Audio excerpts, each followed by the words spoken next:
how is the brain impacting what we do, and how does understanding help us to live a more fruitful life? Hello, and on today's podcast of Living the Reclaimed Life, I'm getting the opportunity to interview Rick Griffin, who is a neuroscience educator, founder of the Neuro Leadership Academy, and somebody who is going to help explain to us how the brain predicts and how it spends its energy. Because when we understand that, we better show up in our own life and in the lives of those that we love and work with. Thank you for joining us. I want to thank our sponsor for today's episode, Tim and Andrea Looney from the Looney Advantage at Realty Executives. They've been serving families across the Tucson area for over 24 years, helping people buy and sell homes with care and integrity. Tucson friends, you can find them by searching the Looney Advantage on Facebook.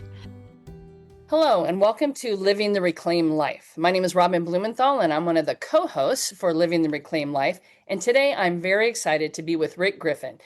Rick Griffin is a neuroscience educator and founder of the Neuro Leadership Academy. And Rick and I have known each other for, I think it's been about 8 years.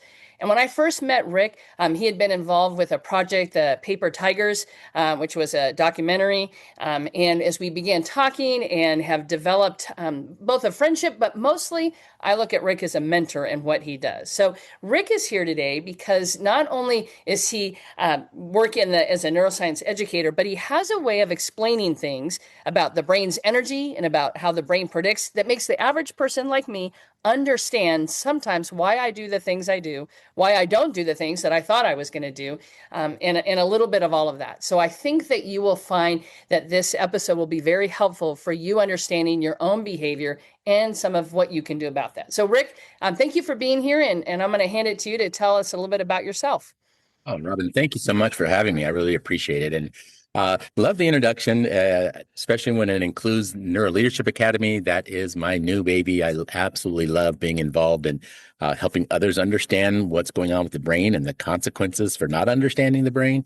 And so that's kind of where I've been living for a while, is really trying to understand human behavior. Started many, many years ago. My first passion was how does this work with teenagers who are struggling and the parents who are working with them, and starting to see lots of different situations that would come, whether it be addiction or violence or the things that teens often struggle with, and realizing that lots and lots of stories, but they're all struggling from some of the similar things, and try to define, what are those common factors that really make this work. And as I dug more into that, it was really the brain that helped me see that it's like, the brain's desire to help them to survive had some consequences in terms of their behavior. Their desire to stay safe caused them to respond in defensive ways or ways that were harmful to themselves and harmful to others.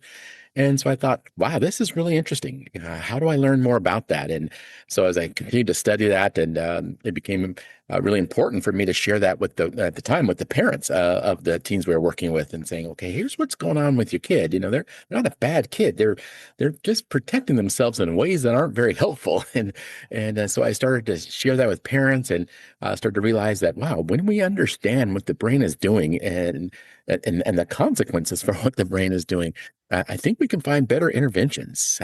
So that became my joy, is to be able to talk with others about how is the brain impacting what we do, and how does understanding help us to live a more fruitful life. And so, Absolutely. And if we think about that, every behavior is some kind of communication. And that's what you're saying, right? Is how the brain is responding. And then I tell parents or individuals, it changes how we show up in someone's life, or how we look at our own life when we understand that. Instead of being judgmental or angry or frustrated, which is more of our gut response, if we look back and say, or step back and say, what is the brain trying to tell me here? Then we can approach it in a much healthier way and get further in that healing. We can kind of be curious about. So let's segue into many of the people who listen to our podcast let's say they're, a little bit later in life or midlife, and they've had maybe trauma or struggles in life, and they're like, man, I thought I was over that, or I thought I would respond differently in this situation at work or with my spouse or with my kids. Why do I keep responding this way? So tell us a little bit about maybe what's happening in there. How can they be more curious and struggle? And I appreciate the question. If learning really translated into doing all the time, the world would be so much different, because we've learned a lot. We have classes on resilience and all kinds of campaigns on mental health. If it was just about information, I think things wouldn't be the way they are, but it's not, because the brain is doing something really important when it comes to learning. It's how it's learning. That's one thing that we need to consider, and sometimes we don't pay enough attention to that. But what it does in the moment that might suggest something different, especially when you said, you've got an audience that is maybe midlife. That means they've got some experiences. They've got a model of the world that they've been running for a while, and it's been successful. They've made it. So their brain is looking at it like, hey, I've helped you to survive this point. So whatever we've done has been successful. So in times of stress, that's what it's going to fall back on is, no, let me do the thing that got us here kind of thing. Now, it may be a completely harmful strategy, but it has still managed to keep them surviving. And so that's kind of what happens, that the brain is going to rely on those patterns that it's learned in those moments of stress because it has worked. So trying to help them to do something different, trying to help ourselves to do something different, to try to not use those old patterns, that comes from really understanding what is the brain doing and how is it doing it, so we can create interventions that work in those moments, as opposed to just allowing ourselves to regress to the old model and find ways to fight through that, to run a different model in times of need. Mm-hmm. So maybe you can think of an example. Let's say I'm a mom, I've got several kids, and I am very stressed. Things are going on, and I am starting to yell at my kids, or I'm doing something that I'm like, darn it, now I feel bad about myself, and the kids feel bad about me, and we get in this mode. Like, can you share how what you're trying to talk about with the energy and the prediction could change that, even if it's after the effect and we realize what happened? Maybe both. Like, what can we do in the moment if we're able to, and let's say we mess it up altogether, right? What can we go back and do, or how can we begin to change that behavior to a more positive behavior? Yeah, so there's a couple different questions in there. So let me describe, first of all, just awareness becomes the very first important step. If we're aware that our brain is predicting, it's making a guess of how do I help stabilize the next moment, in a sense, how do I make it through the next moment? How do I manage what's coming? So if you're a parent and you've grown up where somebody's been screaming and yelling and using deterrence as punishment to try to change behavior, and you know that doesn't always work, but that is the pattern that you've learned a lot of. So when stress comes, when your brain is starting to conserve energy, it's going to run those easier models. And so if we can just be aware of that and just know, okay, if I'm in a situation where I'm with my children or with my partner or with somebody else, and I know that, first of all, that I'm going to be running those older patterns if I start to get a little stressed out. Or if the energy in my body, if it takes fuel to even survive, and so if that's running low, and it's not going to allocate the energy to communication at a civil way, then there could be some problems. So if I know that going ahead, I might choose to do something different. Mm-hmm. Like, you might set the stage so that you might be more successful, something that would keep you calmer and more in your thinking brain.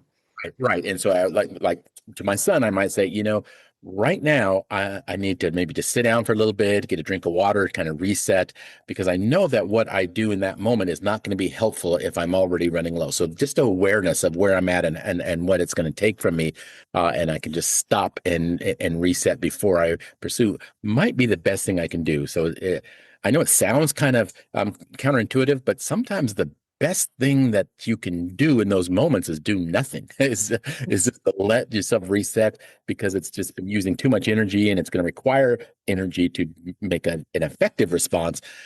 So stop, reset, do nothing for a while, gain the energy back so that you can make a more effective response. And so I think that that's so that awareness is the first step, and then being able to do something about that. How do I make sure that I can go into this with a little bit more fuel, with a little bit more energy? And then we have to understand that it is a prediction. It's still a guess. I don't really know if this next moment of what I'm going to say will be helpful, but I'm going to try to kind of manage my expectation and say, what is it about this situation that I think will be better? Is this just about I want it? Do I want my child to stop acting that way because it makes me feel better? What is the situation? I can look at it more clearly when I understand that I'm just making guesses. Nothing has happened yet. I haven't done anything yet. I've got to look at where do I want to start. So understanding prediction, that it's something that's going to happen in the future, hasn't occurred yet. So I've got time to think about where do I want to go with this? How do I want this to be? What's the goal? What goal do I have? What goal does my child have? Are they the same goal? If they're not, how do I help either change my prediction of how I want to get there, or help change and influence their prediction of where they need to go? I need to do something different to make sure that those predictions stay helpful and fluid, that we're working together instead of against one another. It sounds like, yeah, and sorry to interrupt, but it sounds like I need to be a little more curious, because otherwise I might try to fill in the predictions without stepping back. I might just say, well, if I say that, they're just going to argue, so I'm not even going to. That's like, you have to maybe approach it with not so much judgment and a little more curiosity. Am I hearing that right? So if we're able to understand that it's a prediction, then I can say, well, I've just got some expectations, and I should. I've been a parent for a while. I kind of know what I think might be best. But if I also understand that my child is making a prediction as well, and they've got a different goal, perhaps, that curiosity of what are they predicting? So we're not butting heads. It's not I've got to win kind of thing. It's no, we both want something, and it might be beneficial both if we could understand that. So we're not fighting against one another. And I think that's the clarity of curiosity. I can be curious about myself, but I really need to be curious about their goals. What are they trying to achieve and accomplish?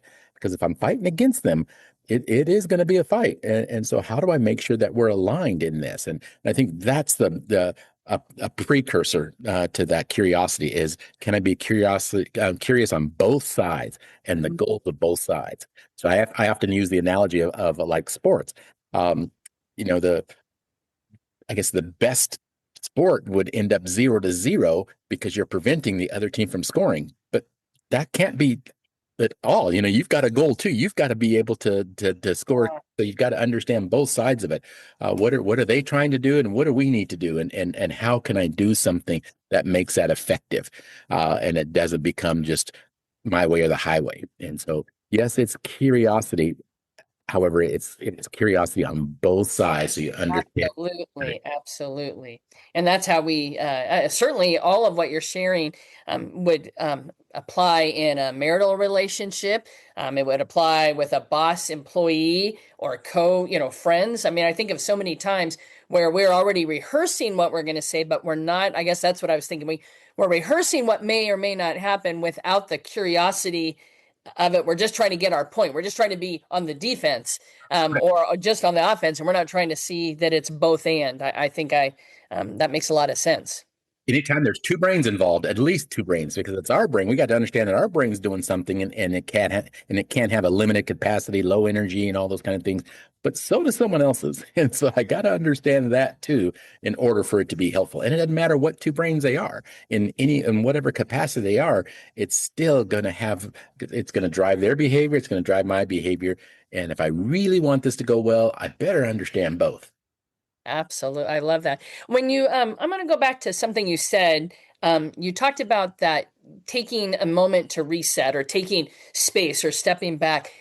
Talk a little bit about, I know as a parent or as a spouse, I remember one day my husband and I said, I'm not in a good frame of mind. We should talk about this later. And as I turned, I thought, oh, what a good job, Robin, that you took a break. And then I thought, you know what? I'm going to go ahead and delve into it right now. And it didn't go well. So clearly more than 20 seconds for a reset. But do you have if somebody was like, I'm going to try to start getting better at that pause and that reset, talk about, is there like a rule of thumb time, or like how would somebody judge how much time they need, maybe how much energy they already have spent, or Yes. Yes. So that's exactly it. It's almost like your car. If you've got a long journey and you want to stop, you're not going to put just 1 gallon in, you've got to really refuel. Now, if you've only spent 1 gallon of energy in a sense, then yeah, it can be a shorter pause in a sense. So it really depends on where you're at and what you have left to do to how beneficial that pause can be. And to know that there's some other things that can help to change that energy level in that moment. For example, it's one thing to be able to rest so that you can store your energy, but it's another thing to produce more energy. So things like food intake, glucose intake, we know that those are things that actually, to the biological level, help us to produce more energy. So if we're to the point where we're so low that conserving energy isn't helpful anymore, that we got to produce more, then the break has to change. It has to look a little different, because you have to do something different in order to produce enough energy to do what is necessary at the next stage. so that's what's happening when someone's hangry, right? We think about that. But I love your analogy about the car. I mean, that all of us have been there. All of us have taken a trip or not checked the gas tank or run out of gas, and then you get so frustrated at the car when it's not the car's fault, right? We had to be paying attention. Yeah, yeah. So the human body needs gauges, so that we can tell that would be helpful. When other people can tell when we're running low as well. That's true. Sometimes we can't tell, but other people can, right?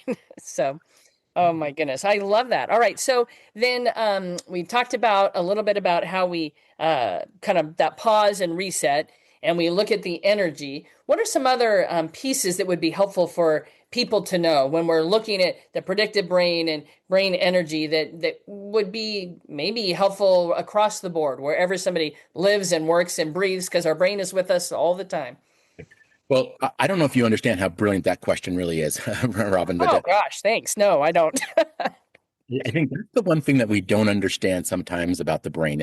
In this world of trauma-informed, which is so important, is that we recognize that safety is a big issue, that when there is a potential threat, especially from our past, when our past is dictating that there might be a current safety issue, we know and we put a lot of energy into try to become safe. But that's not the only reason why our brains struggle and why we have stress and strain.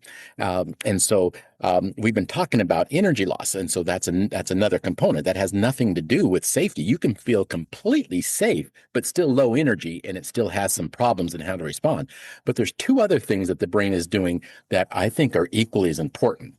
And so we have to also realize that you can feel completely safe and still be confused, that uncertainty requires a lot of scanning, and which requires a lot more energy. So you're trying to figure out what's happening next, what's going on. And when you're uncertain, it still requires a lot of energy, and you can burn through a lot of energy very quickly.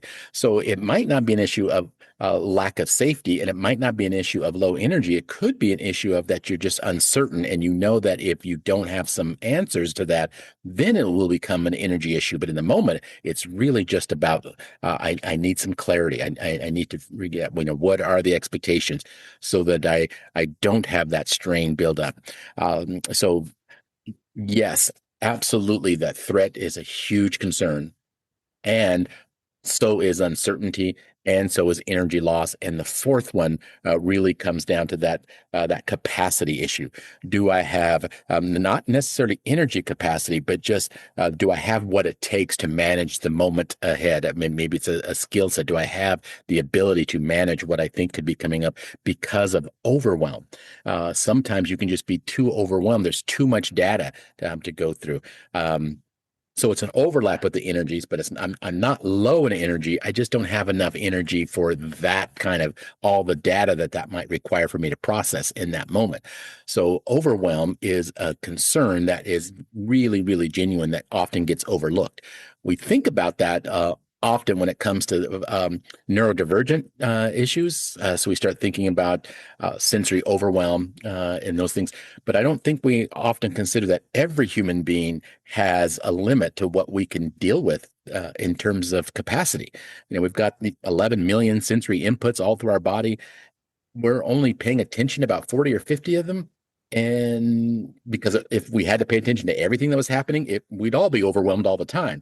So we have to understand that when we are overwhelmed, it's a lot easier than to pull back again and back in conservation mode, not just of our ability to produce energy or consume energy, it's to distribute it. Are we distributing it to the right resources, to decision-making capacities, to problem-solving capacities, to empathetic capacities? So that ability to understand that we're overwhelmed and that we're going to be compromising our ability to have an effective conversation, even to calm ourselves takes energy, to breathe and all the. Our system requires energy to do that. So if we've used it all because of our overwhelmness in dealing with a lot of other data, it's going to compromise everything we do at that point. And I think it's those issues that need to be understood. All four of those really need to be considered. Which one am I dealing with? We just use the word safety all the time, but it doesn't always apply in the same way. We have to have a more nuanced approach to what's going on. Am I really genuinely unsafe? Is this a dangerous situation? Or do I just lack clarity and it's just confusing? Or am I just overwhelmed? Or do I just not have the energy? All four of those really matter because they require a different process to be able to navigate the next moment. And if you're looking at intervening with somebody, you got to know which one they're at, and so you can provide the right intervention. Right. And we have to know where we're at. I think of years ago, I had a friend flippantly say something to me like, well, Rami, you know how you get when you get overstimulated? And I go, what? And she goes, well, like when there's too much going on. And it was like this light bulb. And I went, oh my gosh, I do. If there's too many voices or too many people are talking to me at the same time and the TV's on and whatever. And maybe I've grown, maybe I've not, but I know that at that moment, I had never been aware that overwhelm was something, because then I started reacting in ways that I didn't want to be reacting. I was much shorter. I was, it was more knee-jerk reactions instead of, a purposeful reaction. And I wasn't even aware of what was causing that. I would maybe group it up. Oh, I'm just stressed, but it really wasn't stressed. It was that moment of that kind of that overwhelm. And I think as you were talking, I was like, oh yeah, I can think of 100 examples, but that's just, And listen to the words you use. You get shorter. That's conservation. Your brain is conserving because it's like it doesn't have time to full explanations for things, and it's just nope. But it really has a challenging way of being viewed by other people. So it's going to challenge a relationship real quickly when you do that. You're doing it for the right reasons because you need to reduce input and those kind of things. So it's great for your body. But it's not great for communication. It's not great for a relationship, and so if we can recognize that that's what happens, it can be so much. Again, if we had a gauge that would tell us has our capacity issue being compromised because of too much data at this point in time. Can we reduce the amount of data so things can happen well? And as you were talking, I was thinking about a few years ago, a moment at a work meeting where everybody's in a meeting. And I know for me, I was not being able to hear the feedback that was coming for something. And then the voices and other tensions, maybe it was a large event, so it wasn't just feedback for me.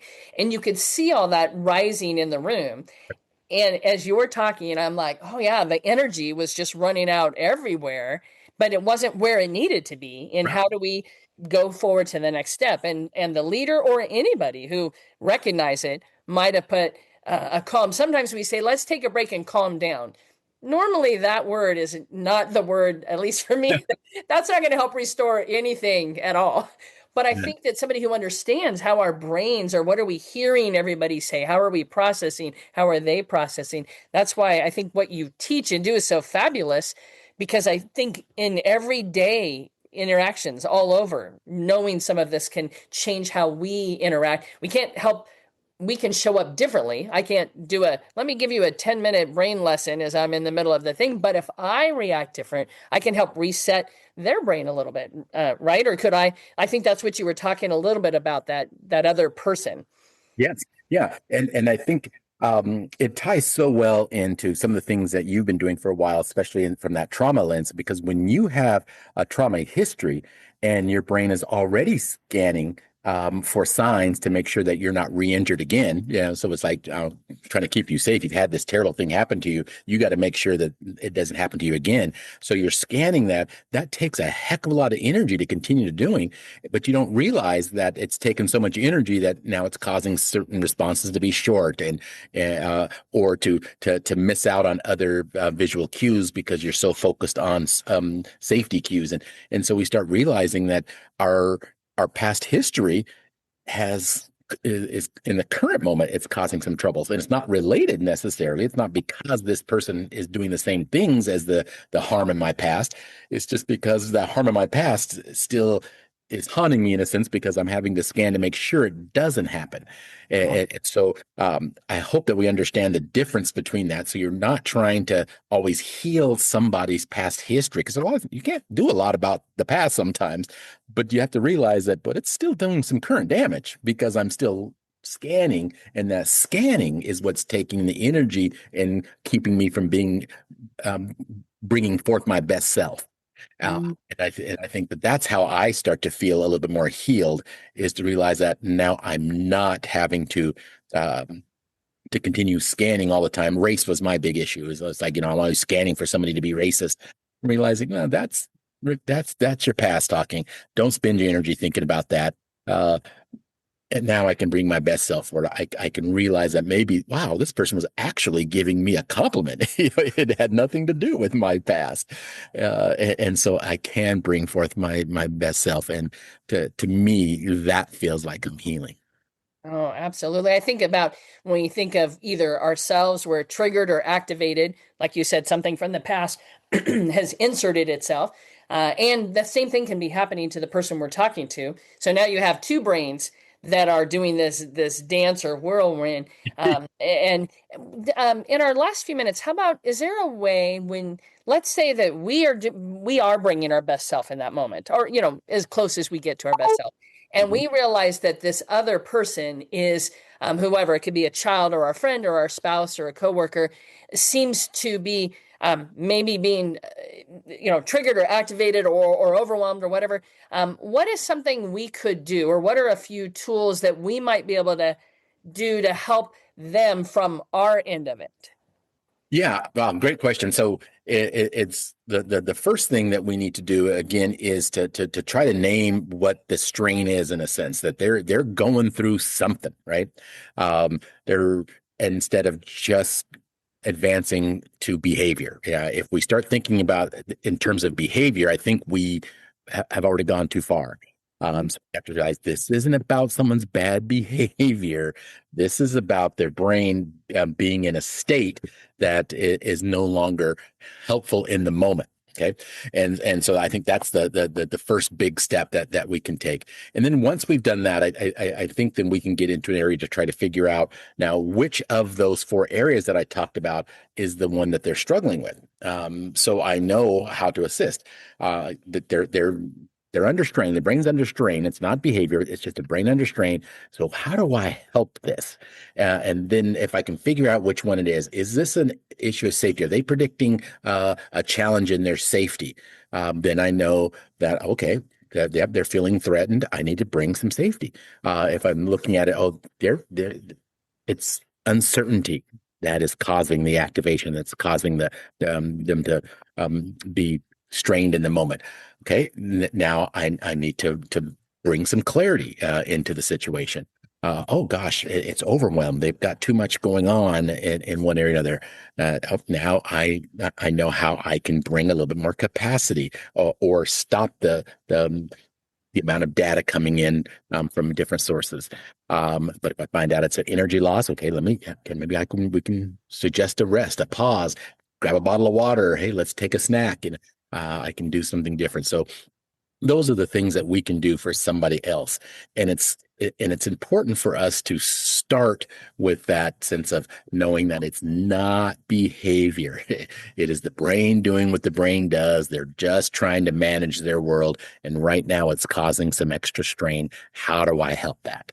And I would imagine it's not easy to shift from focusing on their behavior to thinking about the brain that is driving that behavior, or that might be having them do whatever it is that we are seeing on the outside, since we don't see what's happening. Right.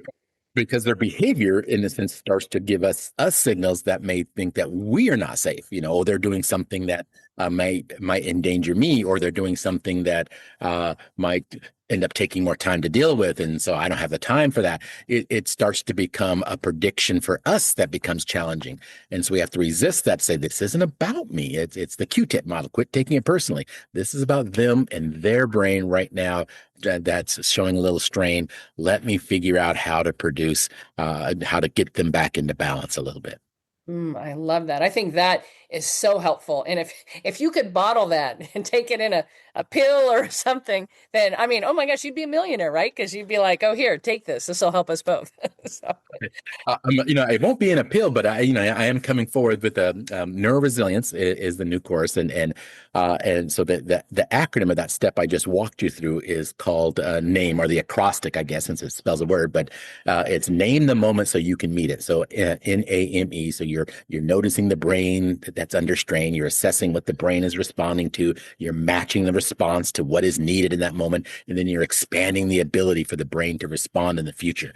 And so it's not as quick as a pill, but I think through practice, it can be. We can learn to reach for that first if we can practice it enough.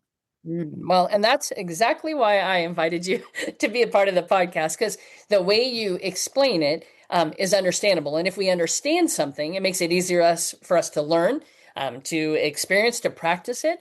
So as we wrap up, is there, let's say some of our listeners are listening and they're like, oh my gosh, I need to learn a little bit more. I see this happening now. What do I do? Can you share a few resources? You mentioned what you're just getting ready to work on, and a couple other places that they can check out. Yeah, so I have a Substack that I send information out once a week that explores it from all different angles, from my own personal life and journeys there to what's going on inside of our workplaces, what's happening other places. So it's a chance to read real life stories and real life situations about how this is happening and how it's manifesting in our world. And so I think that can be real helpful. From a more global sense, the two scientific frameworks are about predictive processing, and you've got lots of authors, but the ones that I follow most closely is Dr. Lisa Feldman Barrett, Andy Clark, those researchers dealing with that prediction machine of in brain, and then brain energy, Dr. Christopher Palmer and his work in metabolic psychiatry dealing with the brain energy. So for those who are kind of neuroscience nerds, that may be the angle to go. If you're just wanting to kind of figure out how that impacts the everyday life, check in with my Substack and become part of what I call NeuroNation, folks who are trying to figure out what's happening with our brains. I love it. I'm a part of NeuroNation, and I love the way you write. It is, when I say simple, I guess clear is really the word, and you use great examples, and I have so many aha moments, and want to continue to both learn and then practice it so I can live that out. Like you said, knowledge is the awareness and the knowledge, but then I really want to get better at my roles with individuals, at communicating, and better even understanding myself and what I'm contributing to what's happening or not happening, as it might be. For us all, I hope. So, well, thank you very much for being a part of our podcast today. I'm so thankful, and I hope that everyone walked away with some great awareness that they can take into their next conversation with whoever they're having. So thank you again for being here, Rick. Thanks, Robin. Take care. Thanks for listening. I pray you found hope in today's conversation and maybe even feel a little less alone in your story. Stay connected with us on Facebook and Instagram at Reclaimed Story. Want to learn more about living a reclaimed life and how you can be a part of our growing community of reclaimers? check out our website at www.reclaimedstory.com. And if you enjoy these inspirational podcasts, be sure to subscribe, rate, and review. Thanks for listening, and we'll see you next time.